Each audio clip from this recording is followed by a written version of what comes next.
सबसे पहले तो सदन के हरसिमरत बहन से शुरू कर पाटिल साहब तक जिन 53 सदस्यों ने अपने मूल्यवान विचार रखे हैं, उनका सरकार की ओर से और समाज की ओर से बहुत बहुत धन्यवाद करना चाहता हूं कि इस विषय को राजनीतिक रंग देने की जगह इस विषय को एक समस्या के नाते सदन ने बहुत गंभीरता से लिया है, क्योंकि हम सब लोग राजनीतिक है, अलग अलग राजनीतिक दल से आते हैं, सत्ता में है, विपक्ष में है, तो थोड़ा बहुत तड़का लगता है राजनीति का। पर उसके तारतम्य को अगर निकाले चर्चा के, तो यहां के हो या वहां के सभी सदस्यों ने इस बात को स्वीकारा है कि गंभीर समस्या है, हमारी नस्लों को बर्बाद करने वाली समस्या है और अब आगे जाकर ये कारोबार से जो मुनाफा होता है वो आतंकवाद के वित्त पोषण के लिए भी उपयोग में आता है। इसके गंभीर प्रकार के साक्ष्य और सूचनाएं भी तंत्र के पास उपलब्ध हुई हैं। मैं सबसे पहले देश के गृह मंत्री के नाते नरेंद्र मोदी सरकार का संकल्प इस गृह के अंदर दोहराना चाहता हूं। आजादी के अमृत महोत्सव के वर्ष में मोदी जी ने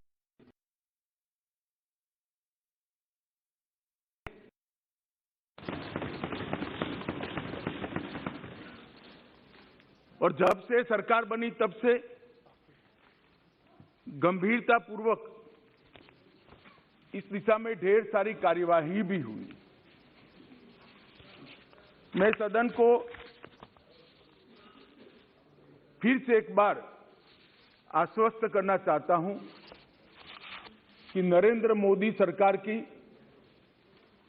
ड्रग के कारोबार पर और उसके मुनाफे से आतंकवाद के वित्त पोषण पर जीरो टॉलरेंस की नीति है और हम सख्ताई से इसको जीरो तक ले जाने के लिए हम प्रयास कर रहे हैं। मान्यवर, ड्रग का प्रचार प्रसार न केवल हमारी आने वाली नस्लों को करता है, लाखों लाखों परिवारों को बर्बाद करता है और कई प्रकार के सामाजिक दूषण भी कानून और व्यवस्था से जुड़े हुए भी इससे खड़े होते हैं। आगे मैंने कहा, ऐसे आतंकवाद के वित्त पोषण के लिए भी इसके मुनाफे का जो देश भारत में आतंकवाद को बढ़ाना चाहते हैं, समर्थन देना चाहते हैं, वो इसका उपयोग करते हैं और देश के अर्थतंत्र के अंदर ये डर्टी मनी की प्रेजेंस देश के अर्थतंत्र को भी खोखला करती है। इसलिए जो नरेंद्र मोदी जी ने, देश के सम्मानीय प्रधानमंत्री जी ने गृह विभाग के सामने एक लक्ष्य रखा है नशा मुक्त भारत का, मैं निश्चित रूप से इस सदन को आश्वासन देना चाहता हूं, आश्वस्त करना चाहता हूं कि लक्ष्य की पूरी परिपूर्ति के लिए हमारी ओर से कोई कसर नहीं छोड़ी जाएगी। मान्यवर, ये लड़ाई न केंद्र की है, न राज्य की है, न कोई एक विभाग की है। केंद्र सरकार और सभी राज्य सरकार और केंद्र शासित प्रदेशों ने मिलकर ये लड़ाई लड़नी पड़ेगी, क्योंकि इसका परिणाम लाना है तो बहुआयामी लड़ाई लड़े बगैर ये परिणाम नहीं आ सकता है। बॉर्डरों को से भी ड्रग की एंट्री को रोकना पड़ेगा। एयरपोर्ट और बंदरगाहों से भी ड्रग की एंट्री को रोकना पड़ेगा। रेवेन्यू डिपार्टमेंट ने भी सतर्कता के साथ इन टोटो जो योजना बनी है इसका एक हिस्सा बनकर एग्रेसिवली काम करना पड़ेगा।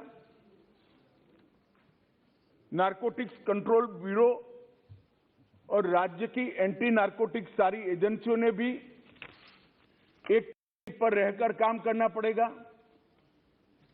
इसके साथ साथ पुनर्वसन और व्यसन मुक्ति के लिए समाज कल्याण विभाग और हेल्थ डिपार्टमेंट ने भी साथ में रहना पड़ेगा। इसके सभी आयामों को अगर हम एड्रेस करते हैं और सभी आयामों को ये लड़ाई के अंदर एक समान तीव्रता से जोड़ते हैं, तभी जाकर हमारा ड्रग फ्री इंडिया का स्वप्न साकार हो सकता है। मान्यवर, ये बहुत महत्वपूर्ण बात है कि लड़ाई केंद्र सरकार और राज्य सरकारों ने मिलकर लड़नी है। हमारे संघीय ढांचे में राज्य सरकारें कई सारी पार्टियों की होती है, कई बार केंद्र में भी मिली जुली सरकारें आती हैं, परंतु मैं आज ये बात सदन के सामने स्वीकार करना चाहता हूं कि जहां तक ड्रग के खिलाफ लड़ाई का सवाल है, देश की सभी राज्य सरकारों ने केंद्र सरकार के साथ कंधे से कंधा मिलाकर इस लड़ाई को गंभीरता के साथ लड़ा। और जो भी योजनाएं गई, जो भी सूचनाएं गई, उसका इरिस्पेक्टिव ऑफ पार्टी पॉलिटिक्स और irrespective of party in power सभी राज्यों ने बहुत अच्छे ढंग से अमल भी किया है। इसलिए कम से कम एक मुद्दा ऐसा है जिसमें तरीकों में थोड़ा बहुत बदलाव राज्य की जियोग्राफिकल सिचुएशन और आर्थिक व्यापार करने की पद्धति को लेकर हो सकता है, तरीकों में बदलाव, परंतु इसमें कोई मतभेद नहीं है, सब एक पेज पर है। मान्यवर, जहां तक बॉर्डर के राज्य हैं, कल सभी बॉर्डर के राज्यों के सदस्यों ने गंभीरता से विषय रखा है। मैं स्पष्ट कर देना चाहता हूं कि बॉर्डर से ट्रेड का सवाल है, पाकिस्तान के साथ अभी कोई ट्रेड हमारा बॉर्डर से नहीं होता है, इससे ड्रग आने का सवाल नहीं है, परंतु इससे हमारी दिक्कतें समाप्त नहीं होती। ड्रोन से आता है, तस्करी से आता है, सुरंगें बनाकर भेज देते हैं, बंदरगाहों के माध्यम से आता है, एयरपोर्ट से माध्यम से आता है। तो व्यापार बंद करने से इस समस्या का समाधान नहीं आया है। समस्या को जहां जहां पर वो लोग अपना नया तरीका ढूंढते हैं, उसको हमें नसीहत करना पड़ेगा, समाप्त करना पड़ेगा। मान्यवर, एक बहुत सारे सदस्यों का सुझाव आया, तो हो गया भैया, आगे मेरा पूरा भाषण समाप्त होने के बाद आप कुछ कह सकते हैं। मान्यवर, जहां तक कानून का सवाल है, ढेर सारे लोगों ने कहा, दादा ने कहा कि इसमें फांसी की सजा होनी चाहिए या नहीं होनी चाहिए, किसी ने कहा कि इसको कठोर बनाना चाहिए। मैं भारत सरकार की नीति बहुत स्पष्टता से इस सदन के माध्यम से देश की जनता के सामने रखना चाहता हूं। जो दादा आपको भाषण करना है तो मैं बैठ जाता हूं, 10 मिनट बोलिए। इतने सीनियर सांसद होकर बीच में टोका टोकी करना ना आपकी उम्र के लिए अच्छा है, ना आपकी सीनियोरिटी के लिए अच्छा है। मैं बैठ जाता हूं, आप भाषण करिए 10 मिनट प्लीज। माननीय गृह मंत्री जी, माननीय गृह मंत्री जी, हर बार नहीं करनी चाहिए, विषय की गंभीरता को समझना चाहिए, तो बोले नहीं होते। क्रोधित नहीं होता हूं भैया, समझाता हूं। कई बार समझाना पड़ता है बड़ों को भी। मान्यवर, जहां तक कानून का सवाल है, मैं इस सरकार की नीति को बहुत स्पष्ट करना चाहता हूं। जो ड्रग का सेवन करते हैं वो विक्टिम है, उनके प्रति सहानुभूति का रवैया होना चाहिए और पुनर्वसन की तैयारी और पुनर्वसन की कानूनी प्रावधान होनी चाहिए। परंतु जो ड्रग का व्यापार करते हैं, इसकी तस्करी करते हैं, इसको नीचे तक पहुंचाते हैं, वो चाहे छोटा हो या बड़ा, इसको छोड़ना नहीं चाहिए, उसको कानून के शिकंजे के अंदर डालना चाहिए। ये भेद अगर हम नहीं करते हैं तो कभी कभार हम विक्टिम के साथ ही दुर्व्यवहार करेंगे। जो बच्चा इसमें फंस गया है, जो युवा फंस गया है, उसको वापिस आने के लिए और समाज इसको फिर से स्वीकार ले, इस प्रकार का सामाजिक माहौल बनाने की भी हम सभी सदस्यों की जिम्मेदारी है। माननीय सरकार की तो है ही, जैसे पाटिल साहब ने कहा, व्यसन मुक्ति केंद्रों से लेकर इनके रिहेबिलिटेशन सेंटर से लेकर सारी चीजें बहुत बनाई गई, मैं बताऊंगा आगे। परंतु एक सामाजिक वातावरण भी हमने तैयार करना पड़ेगा कि जिसने ड्रग ले लिया वो खराब है, ऐसा नहीं है।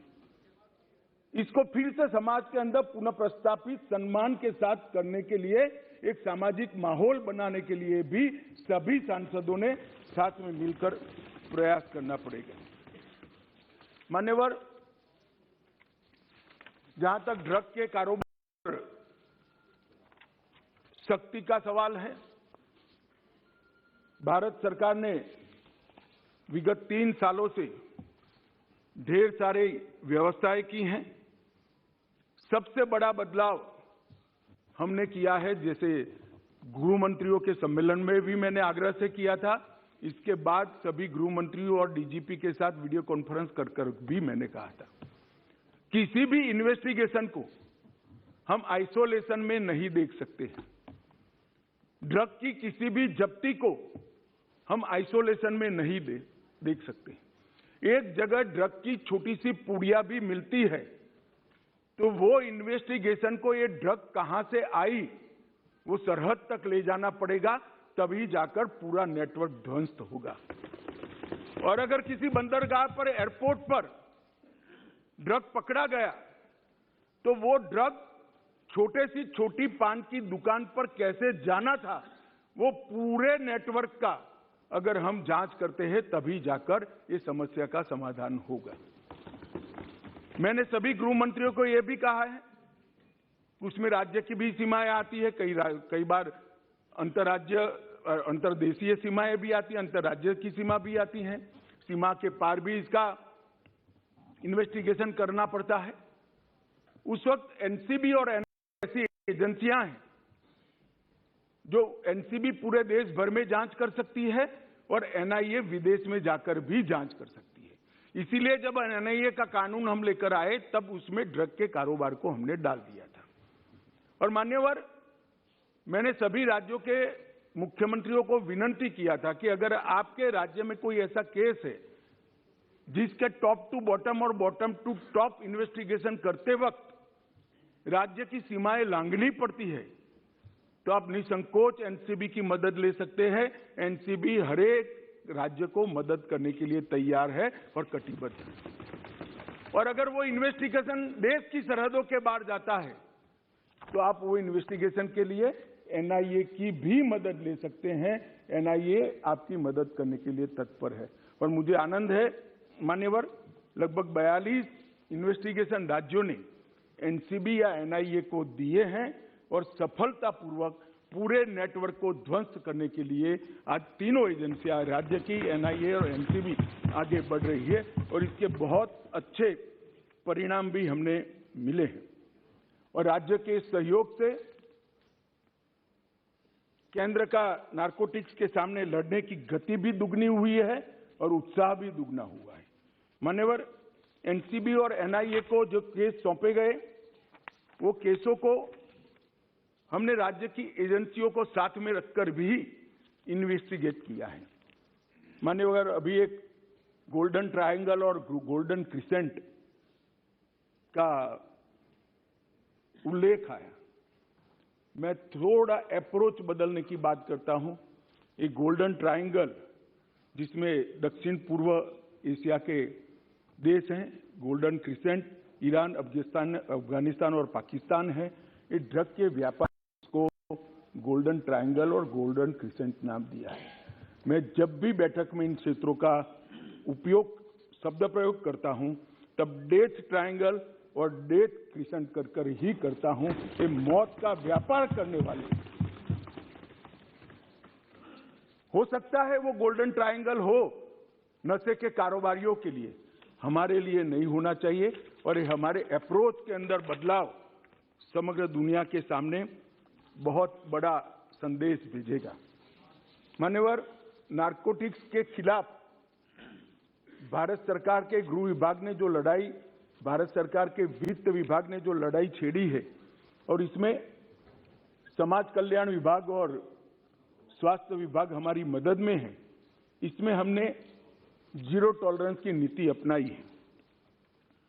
इसके 3 हिस्से हमने रखे हैं।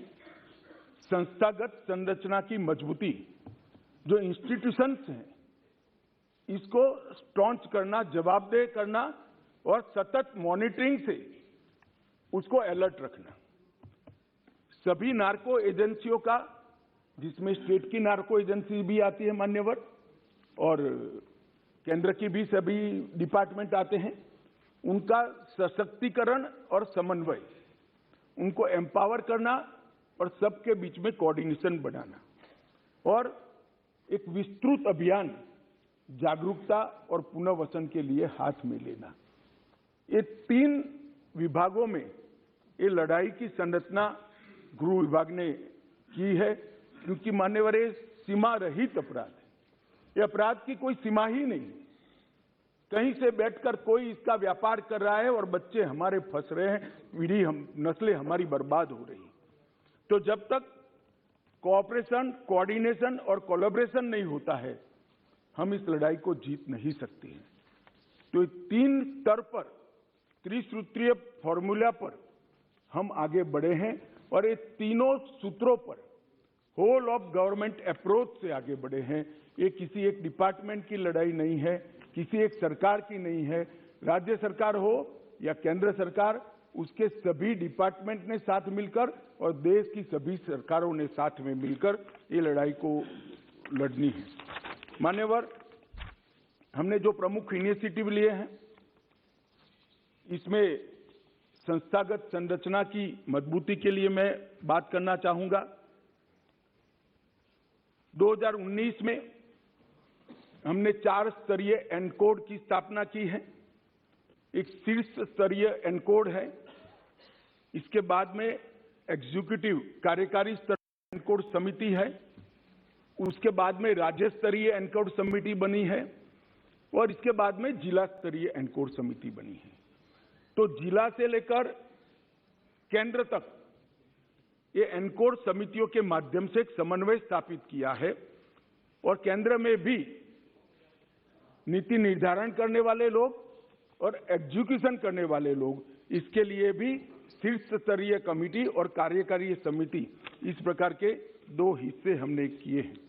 अभी 5वीं शीर्ष स्तरीय एनकोड कमेटी की बैठक हुई थी, मैंने ही इसकी अध्यक्षता की थी, और ढेर सारे फैसले हमने लेकर नीचे राज्यों को पहुंचाए हैं। अब तक परकोलेट हो गए, मगर इस स्तर पर मैं सभी राज्य के मुख्यमंत्रियों को भी सदन के माध्यम से निवेदन करना चाहता हूं। ढेर सारे राज्यों ने, लगभग 100% राज्यों ने राज्य स्तरीय एनकोड समिति बना ली है। इसकी मीटिंग्स भी होती है, इसकी मिनट्स भी आती है, और वहां पर केंद्रीय एजेंसियों के प्रतिनिधियों को बिठाते भी है, चर्चा भी करते हैं। परंतु सबसे महत्वपूर्ण जो है, जिला स्तरीय